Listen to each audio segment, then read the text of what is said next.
Bismillahirrahmanirrahim. Alhamdulillahirrabbilalamin. Assalatu wassalamu ala asyrafil anbiya wal mursalin wa ala alihi wa sahbihi ajma'in. Rabbana zidna ilma warzuqna fahma wa amala. Rabbana yassir wa la tu'assir. Rabbana tammim bil khair. Tajuk pada kali ini adalah berkaitan dengan perbezaan antara al-qiyas, al-istiqra' dan at-tamsil. Kita telah belajar tentang al-qiyas, kita telah belajar tentang al-istiqra' dan kita juga telah belajar tentang at-tamsil. Jadi, untuk kita lihat, ketiga-tiga ini seakan-akan sama tetapi ianya berbeza.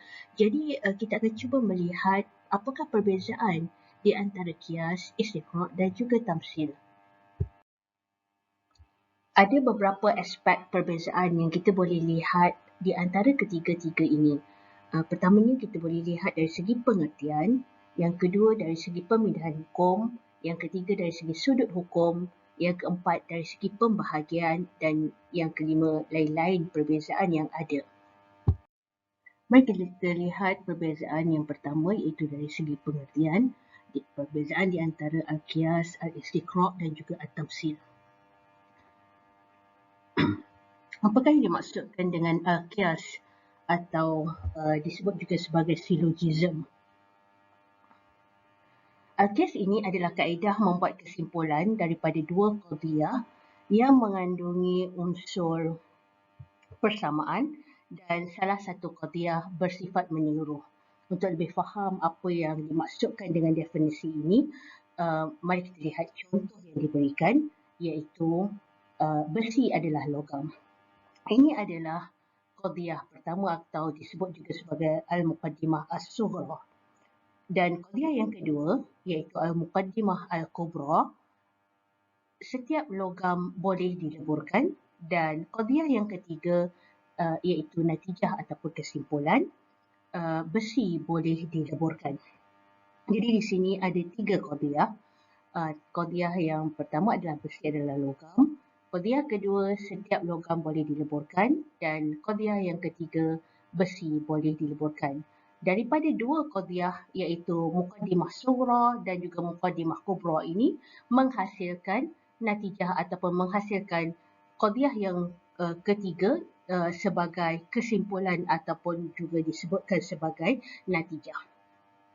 Jadi itu yang dimaksudkan daripada ayat membuat kesimpulan daripada dua qadiyah. Maknanya kesimpulan iaitu besi boleh dileburkan ini terbina daripada dua qadiyah iaitu besi adalah logam, setiap logam boleh dileburkan. Yang mengandungi unsur persamaan. Kita lihat qadiyah yang disebut sebagai muqaddimah sughra yang pertama ini dengan setiap logam boleh dileburkan iaitu muqaddimah kubra ini, dia ada unsur persamaan. Apakah unsur persamaan di sini? Iaitu logam. Dan salah satu qadiyah bersifat menyeluruh. Kita lihat pada qadiyah yang kedua ini, setiap logam boleh dileburkan adalah suatu pernyataan yang bersifat menyeluruh, bersifat umum, iaitu kita dapat lihat menerusi penggunaan perkataan setiap yang bermaksud semua logam, tak kiralah emas, perak, kuprum dan sebagainya boleh dileburkan. Jadi, oleh kerana besi ini adalah logam, maka besi juga boleh dileburkan. Inilah kesimpulan yang terhasil daripada dua qadiyah yang kita lihat di sini. Ini yang dikatakan sebagai kaedah al-qiyas. Kaedah al-qiyas merupakan kaedah terpenting dalam al-istidlal ghair al-mubashir. Manakala kaedah al-istiqra' dan at-tamsil pula dianggap sebagai lanjutan atau pelengkap kepada al-qiyas. Apa yang dimaksudkan dengan al-istiqra'? Al-istiqra' ini juga dikenali sebagai aruhan ataupun metod induktif. Ini merupakan sebahagian daripada mantik moden. Di mana apa yang dimaksudkan dengan al-istiqra' ialah kaedah membuat kesimpulan terhadap sesuatu yang kuli, sesuatu yang bersifat umum berdasarkan kepada yang juz'i, yang spesifik, meliputi perkara yang dikaji ataupun tidak. Contoh untuk anda lebih faham ialah berkaitan dengan kajian yang dilakukan pada tahun 2017 di mana mendapati bahawa 22% kematian dalam kalangan jemaah haji adalah disebabkan oleh jangkitan pada saluran pernafasan. Justru uh, Lembaga Tabungan Haji dan juga Kementerian Kesihatan Malaysia telah membuat kajian terhadap keberkesanan suntikan vaksin influenza ke atas jemaah haji. Adakah ia berkesan untuk mencegah pneumonia? Adakah ia berkesan untuk mencegah kemasukan ke hospital? Dan adakah ia dapat mengelakkan ataupun mengelakkan kematian ataupun mengurangkan kematian kepada pesakit yang berumur lebih daripada 60 tahun? Apa yang dilakukan? Apa yang dilakukan oleh Kementerian Kesihatan Malaysia dan juga Tabung Haji, adakah mereka menjalankan ujian ke atas ataupun menjalankan kajian ataupun menjalankan soal selidik ke atas kesemua jemaah haji yang mengambil suntikan vaksin influenza? Untuk pengetahuan anda, suntikan vaksin influenza ini bukanlah diwajibkan, tidak seperti suntikan vaksin untuk penyakit meningitis. Suntikan vaksin influenza ini hanyalah digalakkan kepada jemaah haji.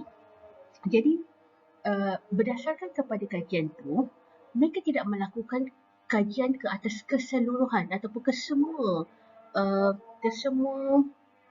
jemaah haji yang mengambil suntikan vaksin influenza. Sebaliknya, mereka cuma mengambil sampel sahaja, sampel sebilangan jemaah haji yang mengambil suntikan tersebut. Dan daripada keputusan itu, mereka dapati 50 hingga 60% berkesan untuk mencegah pneumonia dan juga mengelakkan ataupun menghindarkan jemaah haji daripada being admitted to the hospital. Dan juga daripada kajian itu juga didapati bahawa ini 80% berkesan dalam meminimumkan ataupun dalam menghindari kematian pesakit yang berumur lebih dari 60 tahun. Jadi kita lihat di sini bagaimana dalam Al-Istiqra' ini suatu kesimpulan yang general telah dihasilkan berdasarkan kepada kajian ke atas sebahagian sahaja daripada populasi kajian.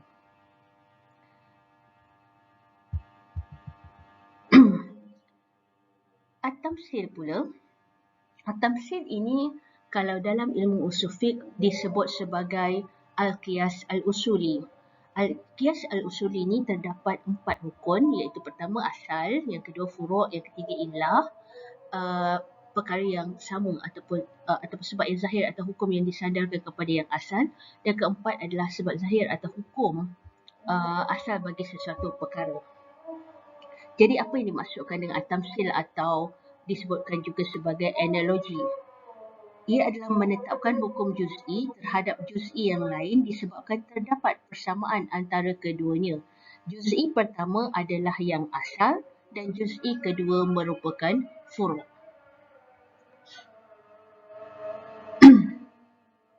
Contohnya pendalilan tentang pengharaman dadah, syabu ataupun ekstasi dan sebagainya. Kalau kita lihat di dalam Al-Quran ataupun di dalam hadis, tidak ada perkataan dadah, syabu, pil ekstasi yang dinyatakan secara jelas di dalam Al-Quran ataupun di dalam hadis. Tetapi di dalam Al-Quran ada. Kalau kita lihat dalam contohnya dalam surah Al-Ma'idah ayat 90, di mana disebutkan tentang pengharaman ataupun Ya ayyuhallazina amanu innamal khamru wal maisir wal ansab wal azlam rijsun min amali syaitan fajtanibuhu la'allakum tuflihun. Sadaqallahul azim. Maksudnya, wahai orang-orang yang beriman, bahawa sesungguhnya arak dan judi dan permujaan berhala dan menilik nasib dengan batang-batang anak panah adalah perkara yang keji daripada perbuatan syaitan. Oleh itu, hendaklah kamu menjauhinya supaya kamu berjaya. Jadi di sini kita boleh lihat bagaimana arak, judi dan bertenung nasib ataupun pemujaan berhala itu dianggap sebagai sesuatu yang haram.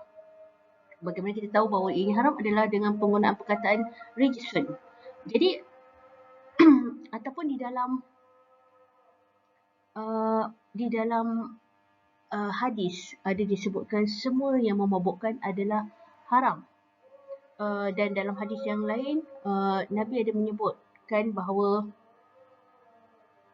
la yashrabanna nasun min ummati al-khamra yusammunaha bighairi ismiha. Demi sesungguhnya manusia di kalangan umatku akan minum arak yang mereka menamakannya dengan nama yang lain. Jadi di sini kita boleh lihat bahawa dalam dalil-dalil ini kita dapat lihat adanya suatu ilah iaitu memabukkan. Yang memabukkan itu adalah ilah, dan daripada sinilah daripada persamaan yang ada di antara dadah, ekstasi, syabu dan sebagainya itu dengan arak, maka hukum dijadikan sebagai suatu penghujahan untuk penghujahan ataupun pendalilan untuk mengeluarkan satu hukum kepada perkara yang baru, iaitu dadah itu haram, syabu itu haram dan juga ekstasi itu haram.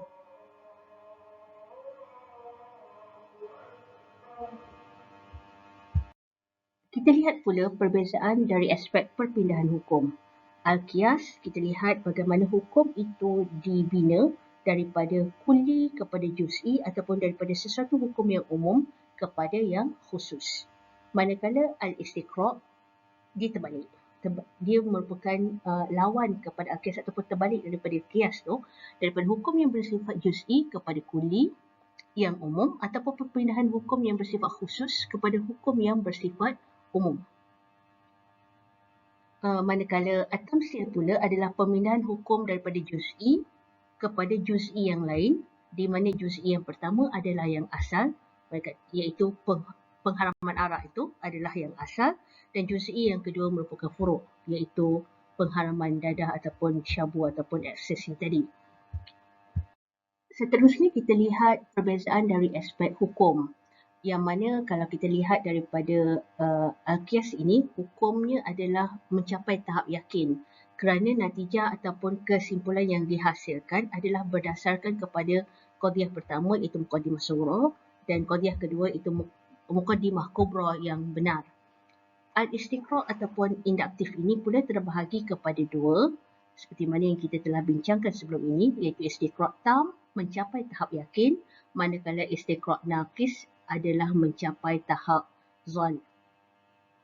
At-tamsil pula, at-tamsil adalah hukum ataupun dari segi hukumnya adalah yakin apabila wujud keyakinan bahawa sifat yang terdapat pada asal dan furuk merupakan ilah ataupun asal kepada hukum. Kalau kita lihat dalam konteks pengharaman dadah berasaskan kepada pengharaman arak itu adalah sesuatu yang sampai ke tahap yakin, dan manakala zon pula apabila andaian terhadap furuk lebih cenderung kepada tepat berbanding salah. Seterusnya kita lihat pula perbezaan dari aspek pembahagian. Kita lihat qiyas ini terbahagi kepada qiyas iktirani dan juga qiyas istisna'i atau juga disebut sebagai qiyas syarti. Manakala al-istiqra' terbahagi kepada istiqra' tam dan juga istiqra' naqis. Manakala at-tamsil pula kita lihat dia terbahagi kepada dua, iaitu at-tamsil yang hukumnya berbentuk yakin dan at-tamsil yang hukumnya berbentuk zon. Dan perbezaan lain yang kita boleh lihat ialah al-qiyas ni, perbahasan qiyas kebenarannya adalah berdasarkan kepada penyusunan qadhiyah ataupun proposisi dan kebenaran muqaddimah sughra dan juga kubra.